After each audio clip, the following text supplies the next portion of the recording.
hey, you can drive the ball farther than you ever thought possible. And in this video, I'm going to show you how by introducing you to kind of a secret principle that's used by the longest hitters both on the PGA Tour and in long drive. And I'm going to break it down really simple, really slow. You're going to be able to follow this, and I know you're going to be able to implement this with a little bit of practice and really start hitting the ball out there a long way.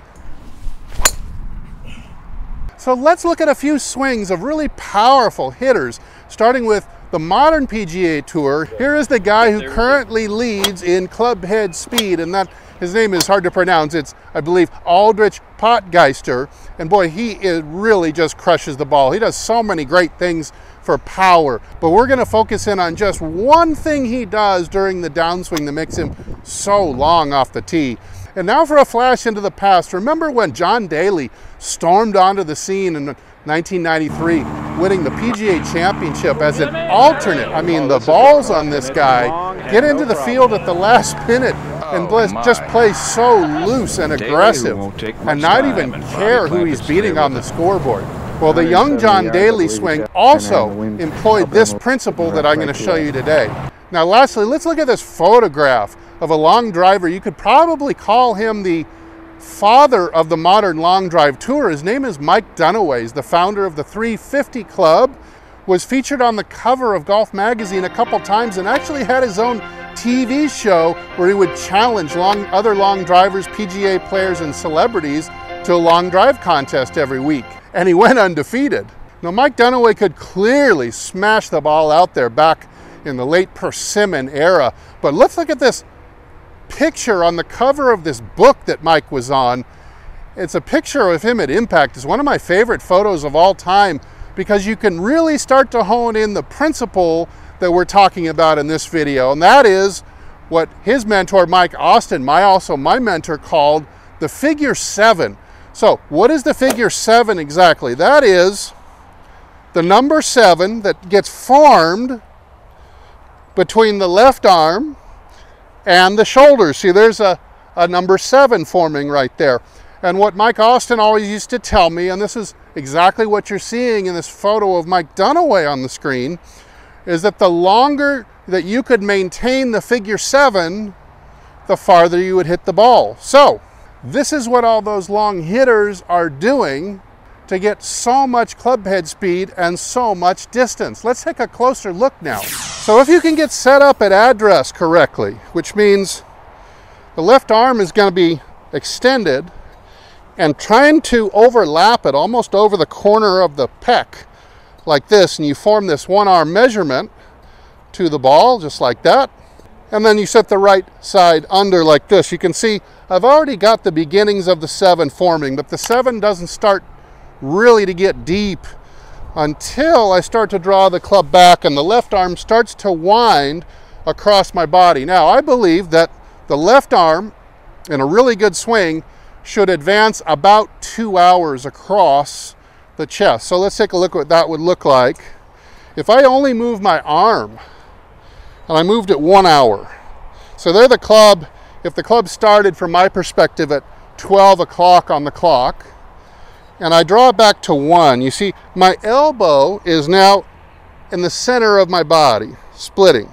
That's 1 hour. If I go a second hour, my elbow is now over my right pec, and I believe that's about as far as you should draw the left arm back across the body. The rest of the backswing, of course, besides the wrist cock, is going to be the winding up of the big muscles of the torso, and that's going to really keep you nice and wide. Now you can see as I draw this thing back and I start to get to halfway here that the figure 7 is now very strong. It's a very tight, deep 7 from the shoulders down the arm. So you're establishing the 7 with a good wind up to the top of the swing. A lot of you at home, you do this pretty well. The problem is that you simply don't maintain the 7 in the downswing and all the way through impact. So let's take a look at what that would look like. And I'm going to do this by just using my left arm and hook my left arm with my right. See, watch what I'm doing. I'm kind of putting my hand under the forearm. And this is so I can't try to pull the left arm. Now, I've established my 7, and my right arm here underneath is going to help me get the feel of maintaining the 7. So now, if I can't pull this thing, how am I going to get this handle? Because we know that the handle of the club on a driver has got to get back to line up with the left thigh at impact or so that you can hit it square and maybe hit a little bit up on the ball. So we've got to drive that handle from, in this case, on this swing, I'm at 10 o'clock with this arm. I have to drive this thing about 4 hours of circle around the circle. Now, a lot of you out there, you won't drive the figure 7. You'll lose the figure 7 and pull the arm down something like this. And of course, that's not going to help you get very much club head speed or distance. But now, if I can drive my body, and it's a lot farther, you're going to realize how big of a move this needs to be, because a lot of you have a deficit of it. So here's 10 o'clock.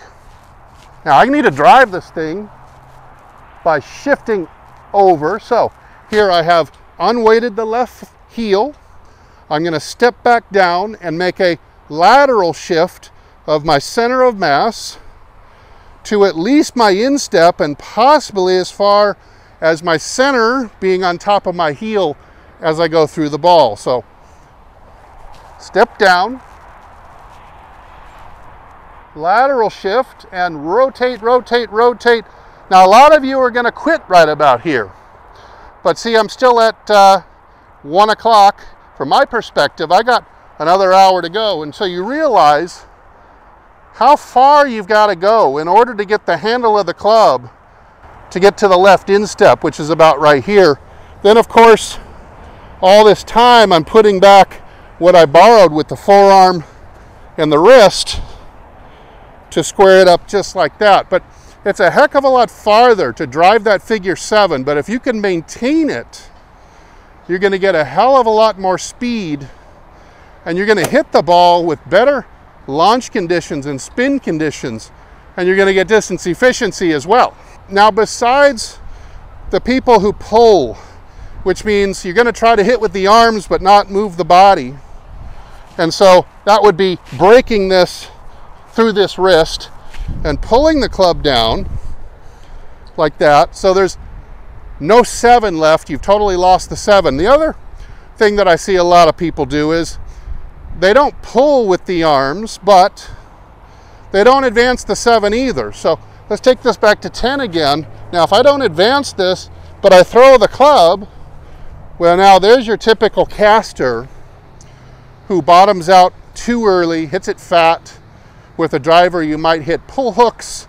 With the irons, you might hit fat, thin, drop kicks, and generally not get a lot of power. That's because you didn't advance the 7. So again, the goal is maintain the 7 and drive it all the way into, or for your perspective, you might try to drive it even past the ball. So this exercise is just fantastic for this.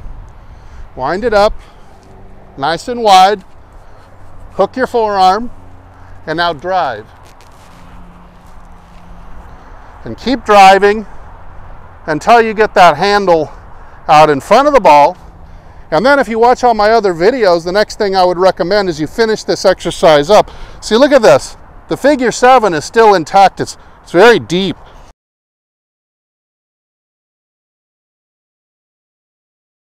As my elbow is still in front of the center of my chest. So you don't want the arm to return back to where it started relative to the chest. You dynamically want to drive the 7 through while the arm stays back a little bit, not trying to pull, but almost getting deeper in the transition this way.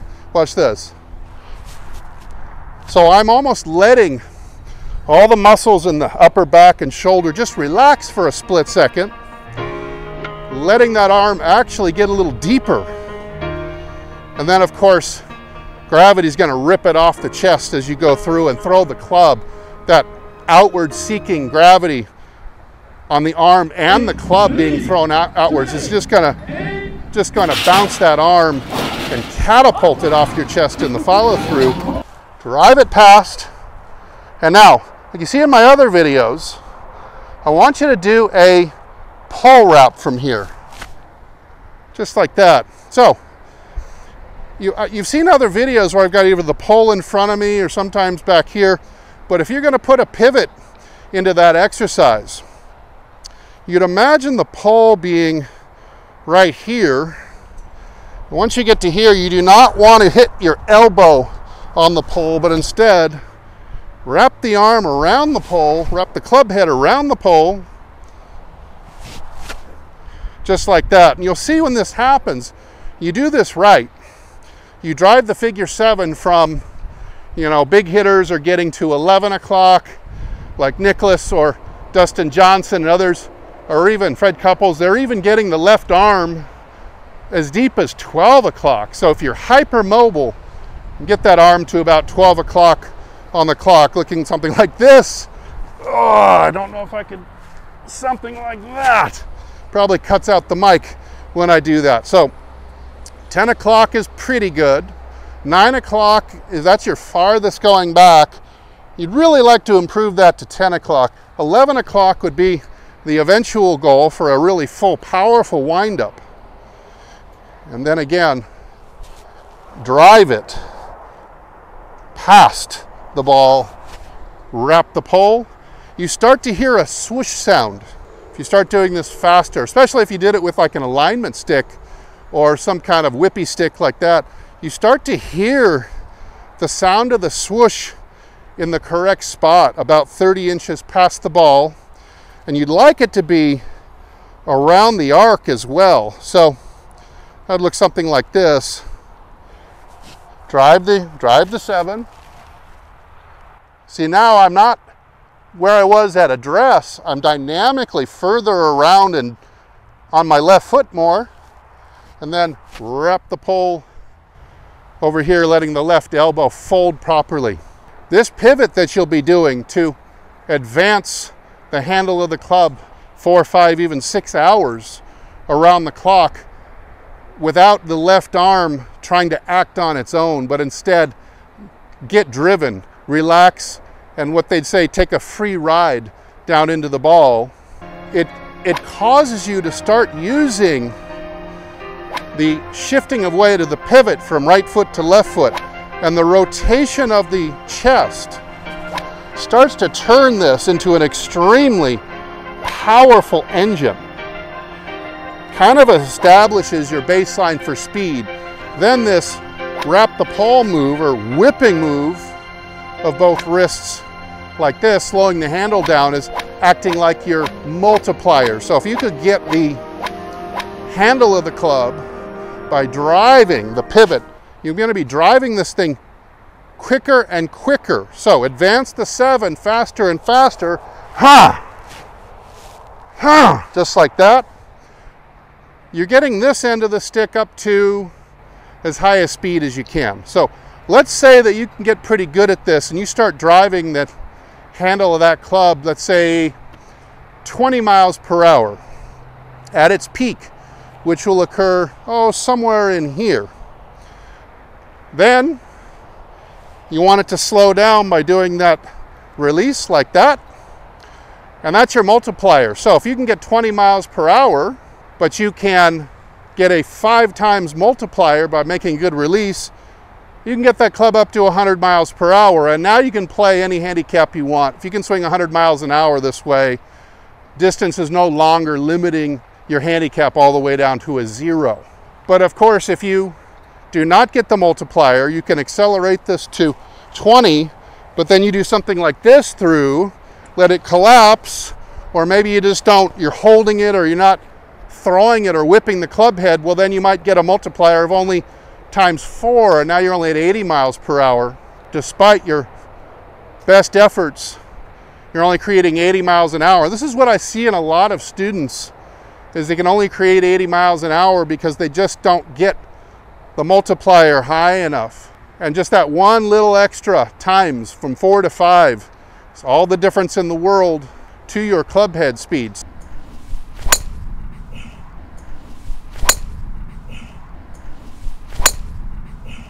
Now, if you need it broken down to make it a little simpler for you, I suggest using just a couple alignment sticks. Here's one I'm putting at the ball line roughly. So that'll be, put my left foot against that like this. So we're going to try to drive this end of this alignment stick past the yellow. So orange past the yellow. Draw it back and hook it. Now, remember, we're going to step down onto the left heel. The left butt cheek returns back to the wall behind you, but you're not done. You've just gotten started. That advances the 7, maybe an hour and a half already. But we're not done yet. We've got to get the handle another 2.5 hours here. So keep shifting laterally and rotating. I'm still maintaining. Keep going, keep going, keep going. It's going to feel so much farther than you're used to going. But now I've clearly got my hand ahead of the yellow line. I've crossed the finish line. And now I can perform the swoosh action like that. It's okay to break it into pieces at first and eventually add fluid motion to it once you get better and more coordinated. And then you'd start adding more and more speed to it. So first, carefully, slowly, correctly. Then more fluidly, more dynamically, more athletically. And then finally, quickly, explosively, powerfully doing this. And that's going to really train you, give you the feels. So when you put your own club in your hand, you start to recall, what did it feel like to drive the figure 7 all the way through the ball? Let me know down in the comments if you have any questions or you've given the technique a try and you've got some results to share with us. That would be great. Thanks so much for watching all the way through the video. Don't forget to hit the like button. It really helps. Subscribe if you haven't already. Visit my website, hititlonger.com. And if I don't see you in the next video, I hope I see you longer and straighter down the fairway. Everybody take good care.